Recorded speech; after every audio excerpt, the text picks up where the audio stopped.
Alors mon parcours, donc je viens de France, j'ai fait des études universitaires en biologie, après j'ai fait un doctorat en traitement de l'eau et il y a maintenant 5 ans et demi j'ai déménagé à Québec, la ville de Québec, pour faire un postdoc à l'université Laval. Et il y a 3 ans et demi j'ai déménagé à Toronto pour justement lancer mon entreprise.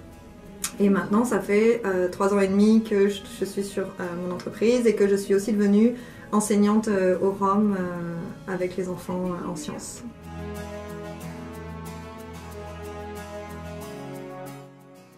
Pourquoi je me suis lancée en affaires en fait? Donc ça vient quand j'ai déménagé à Québec.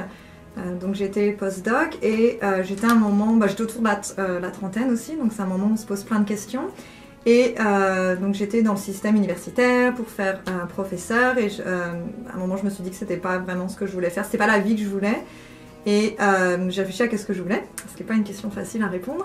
Et du coup, j'ai essayé plusieurs voies. Et moi, ce qui était important, c'était d'avoir une vie de famille. Donc, je voulais pas, par exemple, travailler tous les week-ends ou quand je recevais des mails à 11h, minuit du soir, je me disais que c'était pas la vie que je voulais avoir. Donc, j'ai commencé à essayer plusieurs choses. J'ai travaillé avec le secteur à but non lucratif, avec des boîtes de consultation. Et après avoir un peu tout exploré, en fait, la question que je me suis posée, c'est que si j'ai des enfants, comment j'aimerais qu'ils soient fiers de moi? Et je me suis dit, c'est quoi tes rêves? Et je me suis vue à la télé en train de sauver l'environnement et en train d'essayer de faire quelque chose pour faire bouger les choses. Et c'est là que ça a commencé à venir dans ma tête et je me suis dit, c'est là que j'aimerais justement éduquer plutôt les enfants en utilisant le jeu, en faisant des choses originales. Et je me suis dit, j'ai plein d'idées, autant que j'essaye de me lancer. Et donc, c'est là que j'ai décidé de déménager à Toronto, parce que c'est une ville qui était beaucoup plus grande, beaucoup plus d'opportunités, beaucoup plus d'amis. En plus, il y avait l'anglais, le français, c'était facile de connecter avec plein de cultures différentes. Puis je me suis dit, allez, on se lance, on y va. Donc, j'ai débarqué à Toronto, comme ça, du jour au lendemain.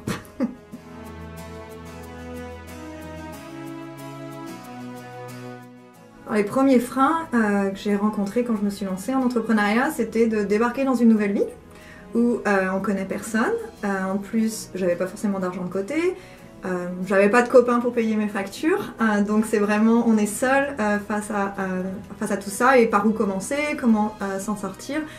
Surtout que dans la culture Amérique du Nord, il faut faire beaucoup de bénévolat pour connaître les gens, donc ça c'est bien, mais ça paye pas non plus les factures, donc c'était vraiment compliqué. Et donc il y avait le côté la barrière financière, la barrière du réseau, puis la barrière aussi que j'étais une scientifique et donc j'avais pas de formation en entrepreneuriat, en marketing, donc comment on fait justement pour s'en sortir face à tout ça. Donc ça, on va dire que c'était vraiment les premières barrières que j'ai rencontrées en arrivant.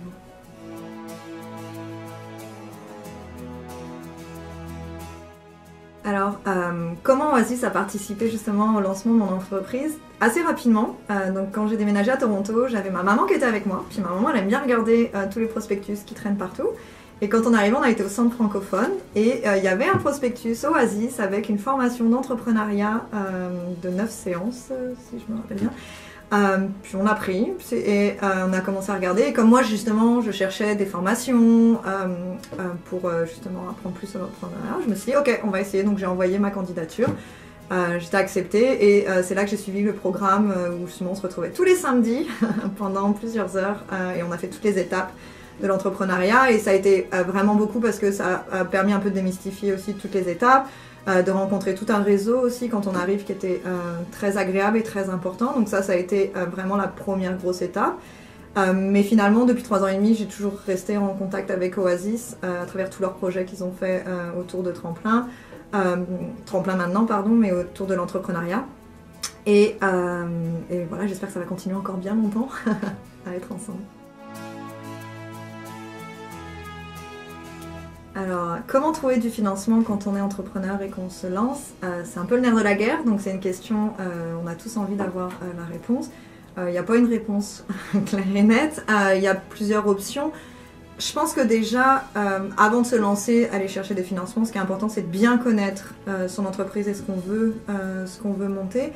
Dans mes étapes, justement, avec l'entreprise que j'ai maintenant, Au début, j'ai failli me lancer tout de suite à faire une demande de financement. J'avais monté le plan d'affaires, ce qui a été très important dans les premières étapes de monter mon entreprise. Mais je suis arrivée à un moment où je me suis dit c'est trop tôt parce que ça veut dire qu'on se rajoute aussi une pression en plus parce que ça veut dire qu'il faut commencer dès le début à rembourser le prêt. Donc ça veut dire que vraiment l'entreprise doit aller comme vous l'avez dit dans votre plan d'affaires. Donc je me suis dit ok, peut-être que d'abord le début c'est de commencer avec justement essayer de trouver, d'être créatif, de trouver des solutions pour le commencer sans forcément avoir de l'argent et c'est ce que j'ai fait. Et je trouve que justement quand on commence sans avoir l'argent, c'est là qu'on est le plus créatif et qu'on va chercher des ressources. Et il y en a beaucoup des ressources à disposition, beaucoup de ressources gratuites, beaucoup de sites internet qui expliquent. Par exemple, quand j'ai décidé de m'incorporer, je suis simplement allée sur le site de Corporation Canada et tout est expliqué. Alors c'est sûr que j'ai passé une semaine à lire des textes qui n'étaient pas toujours très intéressants, mais au moins je l'ai fait toute seule et je connais bien la structure de mon entreprise et je sais pourquoi j'ai fait ce choix-là. Et après, un an, quand vous commencez à avoir votre réseau, vous commencez à être un peu plus solide aussi dans votre idée, parce que l'idée aussi, ça se développe en parlant avec les gens et en testant. Là, j'ai refait, d'ailleurs avec l'aide d'Oasis et du projet Tremplin, un deuxième plan d'affaires qu'on a soumis à Futurpreneur et qui a été accepté tout de suite. Mais c'est parce que aussi, il y avait de la crédibilité avant, où j'avais déjà eu quand même des premières actions, des premières choses qui ont été faites, donc vous pouvez montrer...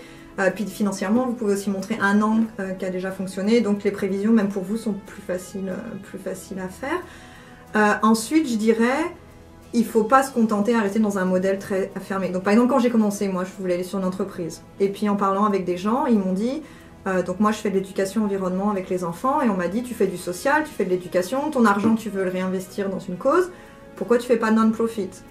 Alors, sur le coup, quand on se lance en entreprise, on dit alors non, mais moi je veux faire du profit. Mais en fait, c'est parce qu'on a une mauvaise idée de la chose. Puis moi, je pensais que non-profit était forcément charity, bienfaisance, puis ce n'est pas le cas. Et en fait, finalement, on peut être une entreprise sociale, c'est-à-dire que j'ai un modèle d'affaires classique où je vends des services et des outils qui me permettent, par exemple, de payer tout ce qui est communication, marketing, les frais de gestion. Mais en plus, j'ai accès à des donations, j'ai accès à des subventions. Grâce au statut de non-profit. Et là, je peux utiliser cet argent-là pour justement ma cause. Donc finalement, je me suis dit, bah oui, pourquoi pas se lancer là-dedans. Et donc là, à partir de là, il y a plein de façons de... il y a les crowdfunding, donc trouver de l'argent en ligne. Vous pouvez lancer votre projet et chercher du soutien par d'autres gens sur le site internet. Quand vous faites des événements, donc c'est sûr qu'on peut faire appel à des donations, mais ça c'est un peu plus de travail et beaucoup plus de travail de fond, je vais dire. Après, moi ce que je conseillerais aussi, c'est que quand vous développez en fonction de l'entreprise les services ou les outils que vous développez, commencez par des services où par exemple vous investissez pas forcément, vous n'avez pas besoin d'investir beaucoup d'argent dans du matériel ou dans des choses, mais vous pouvez déjà commencer à vendre des services qui du coup vous rapporteront directement l'argent. Donc voilà, donc ce que je veux dire c'est qu'une recherche de financement, c'est pas juste faire un plan d'affaires et aller chercher des prêts qu'il va falloir rembourser d'ailleurs. Il peut y avoir aussi d'autres idées à côté. Bien que cette solution, moi ça m'a énormément aidé d'avoir un prêt parce que ça vous permet quand même de vous lancer dans vos projets. Donc soyez original, créatif et regardez bien toutes les portes surtout. Mettez pas tous vos œufs dans le même panier, ça serait mon conseil.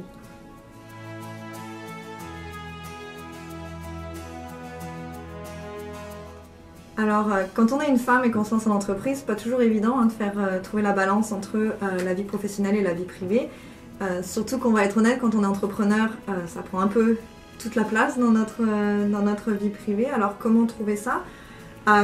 C'est sûr qu'on a tous des situations différentes. Par exemple, moi, j'ai pas encore de famille, j'ai pas d'enfants, donc c'est des dynamiques différentes. Mais ce que je dirais, c'est qu'il faut se mettre une structure, par exemple des moments où on travaille, puis des moments où justement on n'est plus au travail, et même en fonction de si vous travaillez chez vous par exemple, d'avoir vraiment un endroit qui est pour le travail et qui ne se fasse pas au milieu de tout le reste, que comme ça quand vous êtes là c'est vraiment pour le travail. Mais ce que je dirais en tant que femme entrepreneur aussi, écoutez vos intuitions. Parce que souvent en tant que femme, je pense qu'on a de très fortes intuitions, sauf que quand on se lance en entreprise, on a l'impression que c'est tout un monde et qu'il y a des règles à suivre et qu'il faut faire d'une certaine façon, sinon on ne va pas y arriver. Moi ce que j'ai appris au cours de cette aventure, c'est que non, il y a des milliards de façons de faire, que justement chacun peut trouver sa propre façon de faire et que souvent nos intuitions sont très bonnes et que justement le conseil c'est écoutez-vous, allez chercher bien au fond de vous qu'est-ce que vous avez envie de faire et surtout comment vous avez envie de le faire. Et là, si vous êtes convaincu de ce que vous voulez, les gens embarqueront et je suis sûre que ça marchera. Donc je pense qu'on a ce pouvoir en tant que femme qu'on n'exploite pas assez, surtout dans une société qui est très basée sur l'efficacité, où justement on dit prenez des risques, avancez, mais je pense qu'une façon de prendre des risques, c'est d'être proche de ce qu'on ressent et d'écouter ses intuitions. Donc ça serait mon conseil.